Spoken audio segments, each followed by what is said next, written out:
What is up, YouTube? HB here from HB Juice Brewskis, and today we're going to have to be taking a visit to see ye old salty doc. And unfortunately for you, an apple a day won't keep this doctor away. The 6th Doctor, for 4, a blue, and a green, is a 3/3 Time Lord Doctor. Whenever you cast a historic spell, copy it, except the copy isn't legendary. Historic spells are those of artifacts, legendaries, and sagas. So the whole point of this is so we can get ourselves set up so we can cast our other commander, which is Vizlor Tuflor. Probably butchered that name. It's 3 in the black for a 2/5 rogue, who says when it enters the battlefield, I may have an opponent gain control of it. If I do, it's goaded for as long as they control it. We don't care about that last line of text, we just want our opponents to have this guy. And at the beginning of the end step, draw a card, then lose the life equal number of cards in your hand, which is the whole purpose. This is essentially a group hug deck, quote unquote. And so we're just trying to make as many copies as we can of him and give them to our opponents so they start taking a lot of damage. Let's see how we're exactly going to execute all that. Claire Oswald here is a 6 mana 2/6 human advisor. The top part don't matter, it's the main bottom part.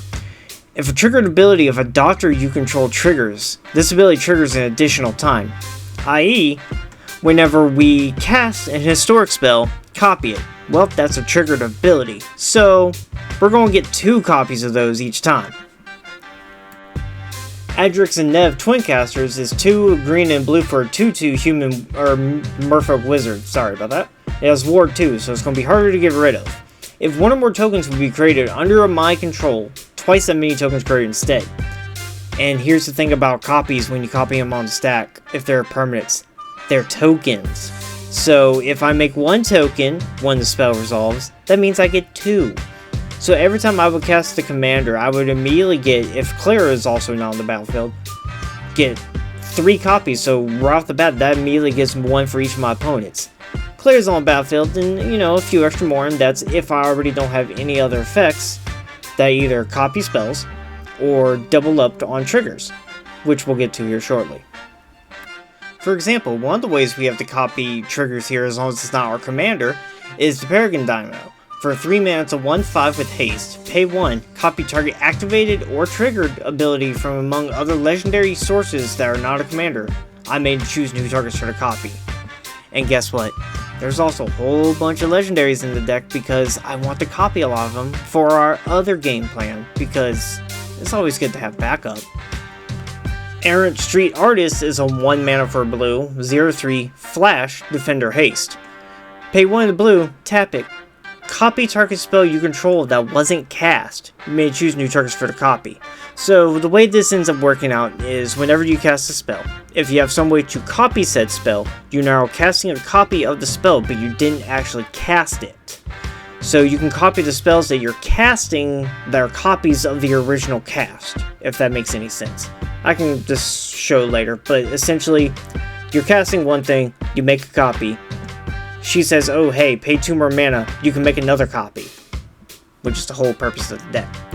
And to help out with all the copying of the spells, mainly, of the different things, we have Twinning Staff here, which is a 3 mana artifact that says if you copy a spell 1 or more times, instead copy it that many times, plus an additional, you may choose new targets for the copy. So for all the different things in the deck that say copy, we're now putting an additional 1 on the stack. So with Clara, that's now 2 copies. With Errant, if we copy another 1, that's another 2 copies. So including our original 1 from the Time Doctor, that's an additional 5 copies to the first spell. So then we get 6 different versions of it, and that's if we don't have other ways to make more through the token doublers. So, whole lot of spell slinging and copying. Folio Fancies here is 1 in a blue for an artifact where it says all players have no max hand size. Great, that's exactly what we actually want. We don't want our opponents to have to discard a hand size so they only take 7. Pay XX, so X has to be the same amount twice, tap it, each player draws X cards. Also great. 2 in a blue, tap it, each opponent mills number of cards from top their equal to their hand. So the way it ended up working out is if we ever do decide to use that one, which more likely we're never using that part, but if we do, let's say we activate it, and our opponents have, I don't know, 15, 16 cards, they're going to mill that mini. So, that's how it ends up working out. Fauna Mythos here is a 4-mana artifact that says beginning of each player's draw step. That player draws 2 additional cards. As I said, we're trying to help everybody out by hurting them in the end. So, what's the best way to do that other than forcing them to actively draw cards whether they want to or not? Which leads us over here to Force Fruition, a 6-mana enchantment. Pretty hefty price for 2 blue and 4 colorless. Whenever an opponent casts a spell, any whatsoever, that player draws 7 cards. So, if you're thinking about playing your janky or interesting Storm deck where you're casting a bunch of spells, I hope you have enough library by the time you get so ready to end it, or you might end up decking yourself. And don't worry, we couldn't forget about the classic one here, Howling Mine for 2 mana. At the beginning of each player's draw step, if it's untapped, which it is, I have very few ways to tap it, I believe, that player's going to draw an additional card. So unless an opponent wants to actively shut it off for a different opponent or on their upkeep, stop themselves from drawing an additional card on top of the other effects we have for them drawing cards, they're going to have to just draw more cards. And they're making it seem like it's a bad thing. I thought players wanted to draw cards here.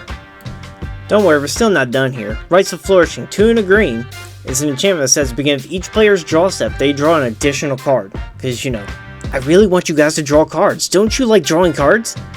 And each player may play an additional land on their turns. I gotta give them a little something. I can't be super mean. I mean, I could. I'm gonna try to. Hopefully you do too. And of course, we can't figure about good old Temple Bell here. For 3 mana, you can just tap it. Each player draws a card. You're going to be forcing to do it 9 times out of 10 on your turn. But it can also be pretty good in a political sense, trying to get things just right to help each other out, but also kill your opponents. And of course, lastly, but not least, we got Dictator Crufix here. 1 and 2 blue for an enchantment with flash. At the beginning of each player's draw step, that player draws an additional card. So, again, we like it when our opponents and ourselves draw cards. Lots of them. And ones that they can't choose not to, they just have to draw them. Now I get it, so far I've only shown you a handful of legendaries and artifacts that you can copy with your commander's ability. But here's the real spicy one, especially since it's also a saga. It's 2 and a green for an enchantment saga called City of Death. First chapter. Create a treasure token. Alright, that's already seems solid. And then the next 5 chapters, you create a token that's a copy of target non-saga token you control. So you sure you can't get the other sagas, but whatever other tokens you have lying around of non-token legendary creatures, yeah, let's just make more tokens of the things that we've seen that are obscene. For example, what makes a lot of tokens and you would like to have multiple copies of on the battlefield to just make it abysmal for your opponents? Toxrill, of course, the Corrosive.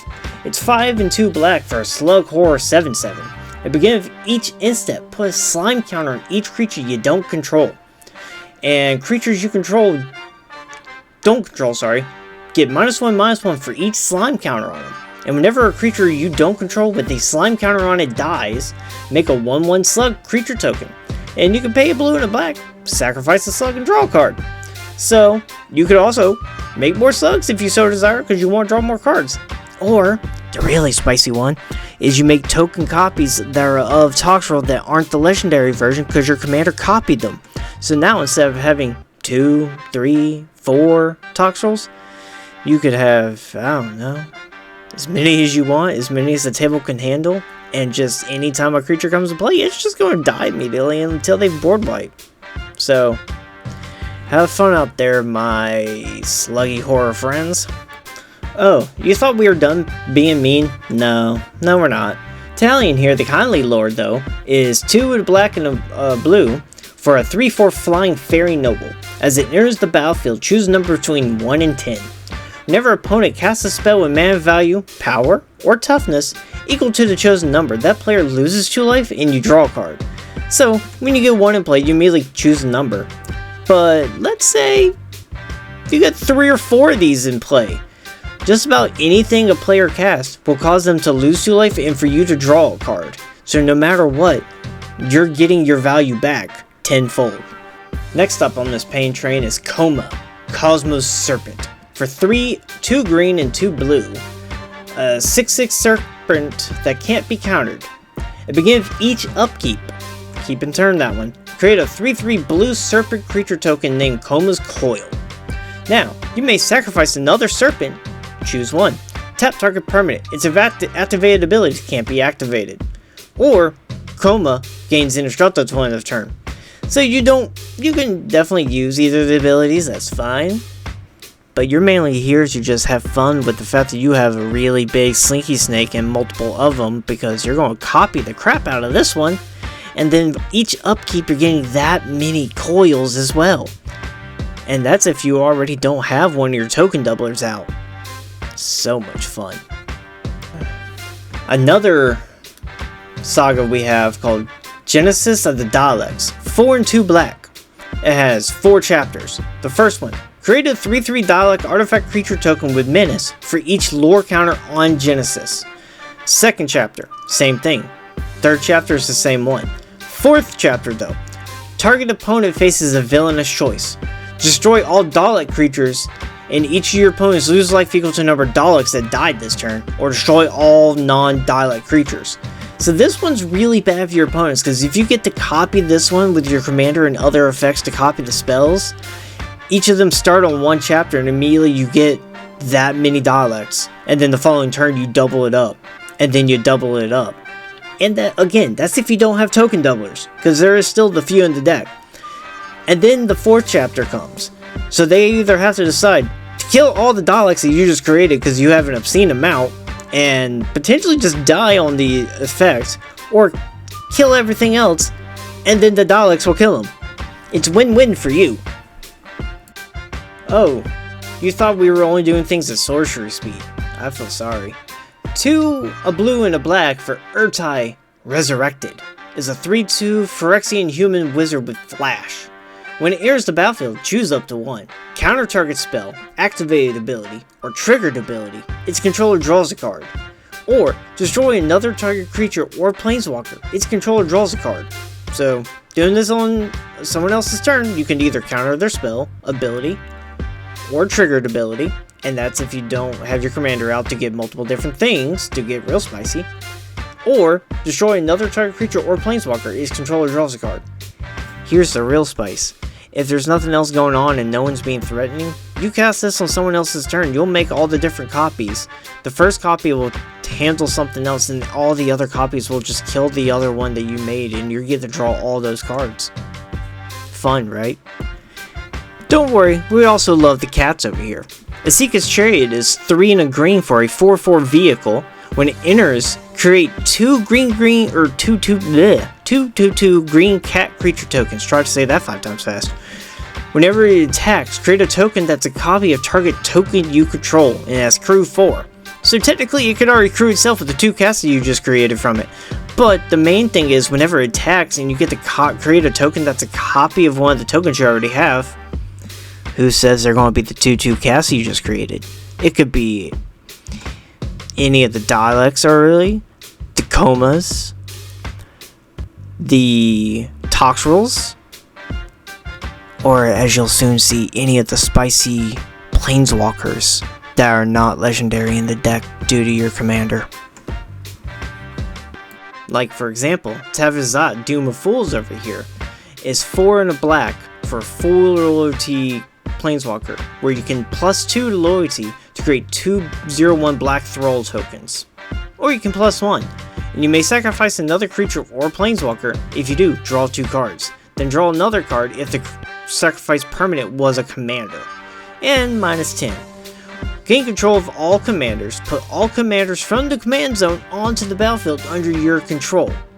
So we're mainly just doing the thralls and sacrificing random tokens that we don't really have a use for anymore to draw cards. And of course we had to play a Teferi, Temporal Archmage that is, for 4 and 2 blue, is a 5 loyalty planeswalker that says +1, look at the top 2 cards of your library, put one of them in your hand, the other one in the bottom of your library. -1, untapped up to 4 target permanents, and -10. You get an emblem that says you may activate loyalty of planeswalkers you control any players during any time you can cast an instant. So this one's mainly in here for the -1. The other ones are nice, but the downtick to untap 4 permanents, when you can have multiple copies of this, is really good to essentially say, hey, I'm going to take extra turns during my turn. We got a few Garruks here in the deck, but I mainly just wanted to show you the Cursed Huntsman for 4 black and a green for a 5 loyalty one again. You can 0 it to make 2 2/2s black and green wolf tokens that say when this creature dies, put a loyalty counter on each Garruk you control. Well, see, here's the thing. You're already doing a whole bunch of token doubling, so there's going to be a lot of those. And you can -3, destroy target creature, draw a card. You could easily just hit one of yours. Or one of theirs, doesn't matter. -6, you get an emblem that says creatures you control get +3/+3 and have trample. Who doesn't like an overrun effect? That's constantly going to happen. It's almost like a beast within that you didn't have to invest into. And of course we're playing blue. We have to play Jace, right? Jace Beleren. 1 and 2 blue for a 3 loyalty planeswalker where you can uptick by 2 for each player to draw a card. Helps us out. -1, target player draws a card. Helps me out. -10, target player mills 20 cards. We're probably never going to do that one. But we're always going to make sure our opponents draw cards. Because who doesn't like drawing cards? I've said it once, I'll say it again. So, that was my rendition of us taking a visit to the doctor. Hopefully the shots didn't hurt too bad. But, in all seriousness, the deck was extremely fun to brew around. I have been wanting to build some form of group slug / group hug deck for a while. But I didn't want to do all the atypical results with how they would normally do it with things like the new one that came out of Duskmourn or Vial Smasher, where you're just throwing things around like Karavak. Or wanting to do things like that. I wanted it to be something that was kind of unique. And green doesn't really have many ways to do it. It's normally in there for support, but I decided, hey, what if we just build a Sultai deck that's a good stuff deck, because I'm already going to be copying spells. And we're just going to also throw in these things that hurt our opponents too, because, you know, why not? So, with all that being said, I do appreciate the fact that you guys took the time to watch the video and enjoy everything, but please don't forget to like, comment, share, and subscribe. And when you're doing all that, don't forget that if you want to be further interested into this deck list, make tweaks of your own and change some of the things that maybe you liked or didn't like about it, it's going to be in the description down below in my Moxfield, along with my actual personal Moxfield list. And if you have any deck ideas, commanders, restraints, or any type of brewing you wish me to do that you think would be funny to have an idea around, or be like, hey, I don't know how to build this, how do you want to build this? And let my brain do all the work, because I got some time to do that sometimes, or an obsession. Not sure which yet. But anyways, so yeah, it's been fun, y'all. Hopefully y'all keep it juicy.